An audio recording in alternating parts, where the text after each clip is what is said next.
Selamat datang di tim Ganjil, Biologi 10 IPA 1. Guru pengajar, Ibu Sylvia Devi Siswoyo, SPD, MSI.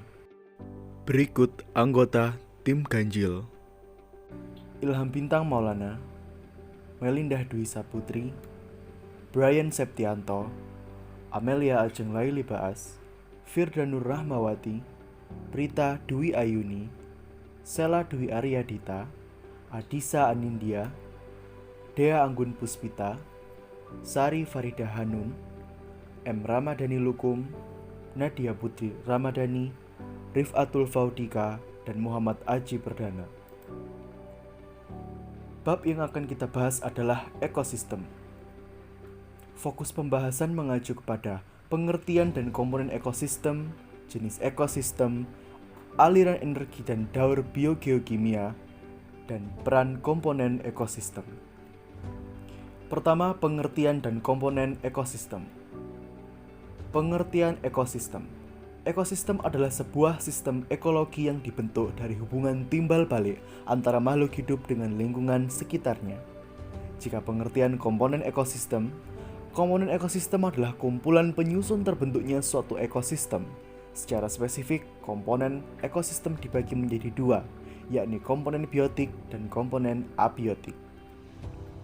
Yang pertama ada komponen biotik. Komponen biotik adalah komponen ekosistem yang bersifat hidup. Berikut beberapa yang termasuk komponen biotik. Ada produsen, merupakan organisme yang memproduksi zat organik. Ada konsumen, merupakan organisme pemakan hasil produksi dari produsen. Ada dekomposer, merupakan organisme pengurai zat organik menjadi anorganik. Dan yang terakhir ada detrivitor, yaitu pemakan sisa-sisa dan bangkai atau detritus. Selanjutnya ada komponen abiotik. Komponen abiotik adalah komponen ekosistem yang terdiri dari benda mati. Berikut beberapa yang termasuk komponen abiotik. Ada udara yang tentunya untuk bernafas, ada air yang tentunya digunakan sebagai penjaga osmosis darah, ada tanah yang digunakan untuk sumber unsur hara, cahaya digunakan untuk fotosintesis, suhu merupakan derajat keadaan, iklim merupakan karakter cuaca, topografi merupakan naik turunnya permukaan bumi, kemudian ada pH yaitu derajat keasaman, di mana makhluk hidup tertentu tidak bisa hidup pada derajat keadaan yang terlalu asam. Dan yang terakhir ada mineral, yakni senyawa kimia yang terbentuk dari peristiwa anorganik. Jenis ekosistem. Secara garis besar, ekosistem dibedakan menjadi dua, yakni ekosistem darat dan ekosistem air. Yang pertama ada ekosistem darat. Ekosistem darat adalah ekosistem yang faktor lingkungan eksternalnya didominasi oleh daratan. Lebih spesifiknya, ekosistem darat dibagi menjadi dua, yakni ekosistem darat alami dan ekosistem darat buatan. Yang pertama ada ekosistem darat alami. Ekosistem darat alami adalah ekosistem darat yang tumbuh dan berkembang secara alami. Berdasarkan topografi di Indonesia, ekosistem darat alami dibedakan menjadi tiga. Yang kedua ada ekosistem darat buatan, yakni adalah ekosistem yang dibuat oleh manusia itu sendiri. Tujuannya untuk memenuhi kebutuhan manusia. Contoh dari ekosistem darat buatan adalah sawah. Nah, berikutnya ada ekosistem air. Pengertiannya adalah ekosistem air adalah ekosistem yang faktor lingkungan eksternalnya didominasi oleh air. Ciri-cirinya, salinitasnya rendah, penetrasi cahaya matahari kurang. Pembagian, ekosistem air dibedakan menjadi dua, yakni ekosistem air laut dan ekosistem air tawar. Berikutnya kita akan masuk ke pembahasan aliran energi. Pengertian aliran energi. Aliran energi adalah perpindahan energi di dalam ekosistem, di mana transformasi energi ditempuh satu arah sehingga tidak memiliki siklus energi.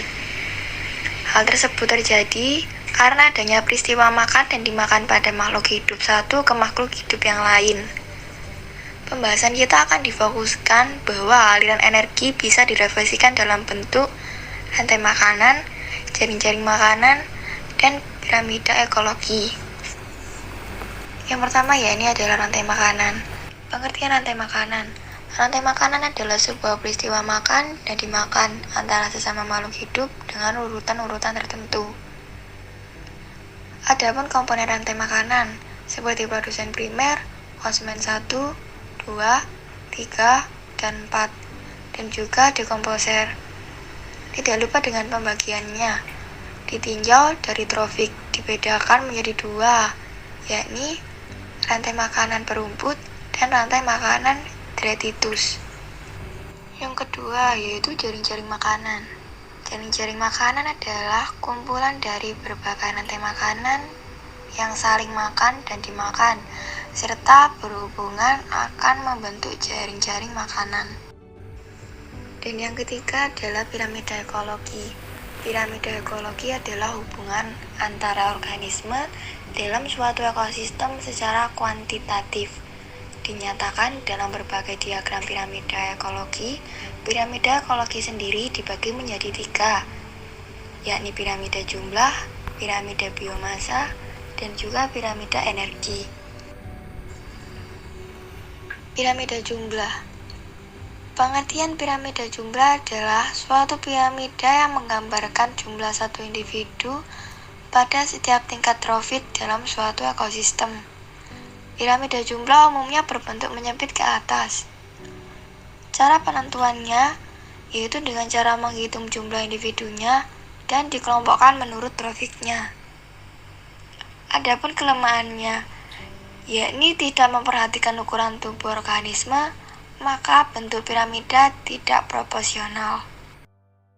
Piramida biomasa. Piramida biomasa adalah piramida yang menunjukkan berat organisme hidup dari masing-masing tingkatan trofik. Piramida biomasa dibagi menjadi 2, yaitu piramida yang terdapat di ekosistem terestrial dan piramida ekosistem akuatik. Piramida energi adalah piramida ekologi yang paling ideal di antara jenis piramida ekologi yang lain. Piramida tipe ini mampu memberi gambaran menyeluruh mengenai sifat-sifat fungsional komunitas yang terjadi pada komponen biotik suatu ekosistem. Pengertian biogeokimia adalah daur materi melalui makhluk hidup tanah dan reaksi kimia. Fungsi daur biogeokimia adalah untuk menentukan kelestarian makhluk hidup agar tidak punah. Daur biogeokimia yang terdapat pada alam dibagi menjadi 6, yakni daur nitrogen, daur oksigen, daur karbon, daur air, daur fosfor, dan daur sulfur. Daur nitrogen adalah suatu proses konversi senyawa yang mengandung unsur nitrogen berubah menjadi berbagai macam bentuk kimiawi lain. Sebagian besar proses perubahan ini dilakukan oleh mikroorganisme.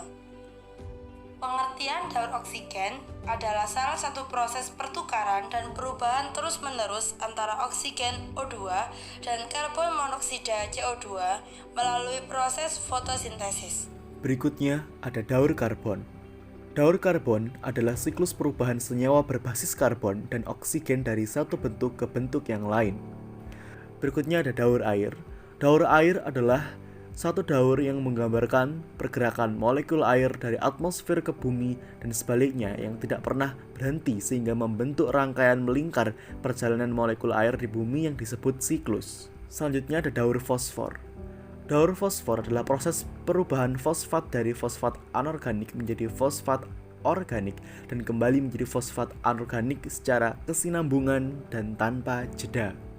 Prosesnya, daur fosfor diawali dari sumber utama fosfor yang ditemukan dalam batuan melalui proses pelapukan. Pelapukan nantinya akan terjadi secara alami dan dipengaruhi oleh faktor cuaca, hujan, dan erosi sehingga mengakibatkan fosfor berpindah ke tanah. Selanjutnya ada daur sulfur. Daur sulfur adalah perubahan sulfur dari hidrogen sulfida menjadi sulfur dioksida, lalu menjadi sulfat dan kembali menjadi hidrogen sulfida lagi. Di alam, sulfur banyak terdapat di kerak bumi. Daur sulfur bisa menyebabkan hujan asam tatkala terjadi gangguan ketidakseimbangan konsentrasi sulfur di bumi. Peran komponen ekosistem: menjaga keseimbangan ekosistem, menjamin berlangsungnya daur ulang sampah organik, mengatasi permasalahan polusi, sumber bahan pangan bagi makhluk lain, dan sumber senyawa anorganik. Sekian, terima kasih. Kita sekarang bisa tahu bahwa alam itu sangatlah beragam. Ada banyak hal yang sangat menarik. Makhluk hidup berinteraksi satu sama lain yang membuat bumi ini seimbang dan hidup.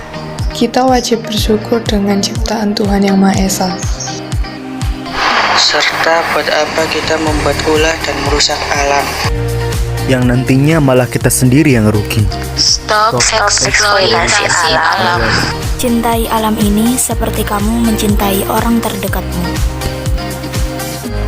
Tak peduli seberapa berat pun kamu memeliharanya, saat itu juga kamu akan mengunduh hasilnya.